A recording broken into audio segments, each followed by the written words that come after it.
Marina Carrère d'Ancos s'est récemment confiée au sujet de la maladie de Charcot dont souffre Antoine, son compagnon.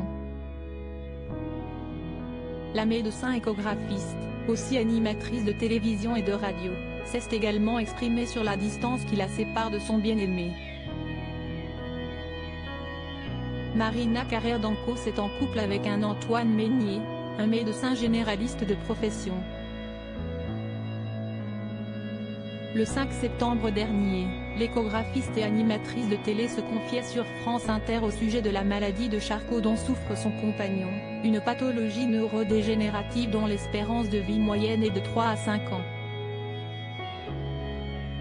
L'animatrice du magazine de la santé proposera d'ailleurs le mardi 26 septembre prochain, sur France 5, un documentaire sur la fin de vie et le droit de mourir intitulé Fin de vie, pour que tu aies le choix.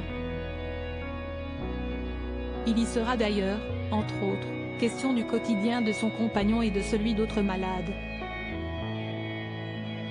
Au micro de Léa Salamé, elle déclarait « La maladie de Charcot n'a pas empêché notre amour, ça le rend encore plus intense, essentiel, parce qu'on n'a pas de temps à perdre. » Mais commencer une histoire en parlant d'AID, de fin de vie, est compliqué. Dans le dernier numéro de télévision grande chaîne, Marina Carrère d'Ancos se livre sur ce combat qu'elle mène pour son compagnon.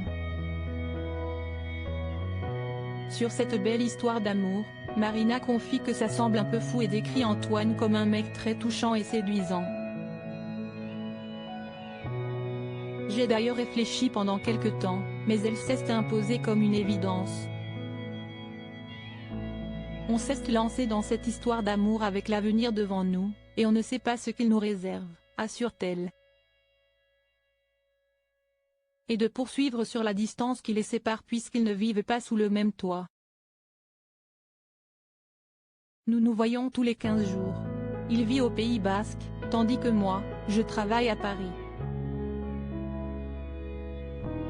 On ne passe pas notre temps à penser qu'un jour la maladie sera plus forte, on la laisse de côté, insiste Marina Carrère d'Ancos.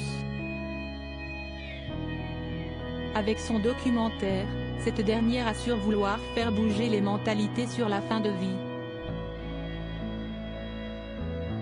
Elle se souvient d'ailleurs de leur rencontre symbolique en mars 2022, quand nous nous sommes rencontrés, il venait me proposer de réaliser un documentaire sur la fin de vie. Atteint lui aussi de cette maladie, il voulait faire changer la loi française. À l'époque, le documentaire ne s'était pas fait, mais quand j'ai décidé d'en réaliser un, je lui ai demandé d'y participer. Et il a accepté. Je mène aussi ce combat pour lui. Depuis, les proches de l'animatrice du magazine de la santé ont rencontré Antoine qui l'apprécie. Ça se passe très bien. J'ai des enfants très simples, et qui acceptent mes choix.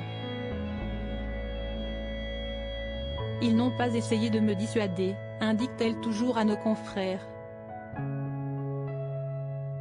Le quotidien de la chroniqueuse est quelque peu compliqué ces derniers temps, notamment avec le décès, en août dernier de sa mère, l'historienne Hélène Carrère d'Ancos, première femme à la tête de l'Académie française et grande spécialiste de la Russie.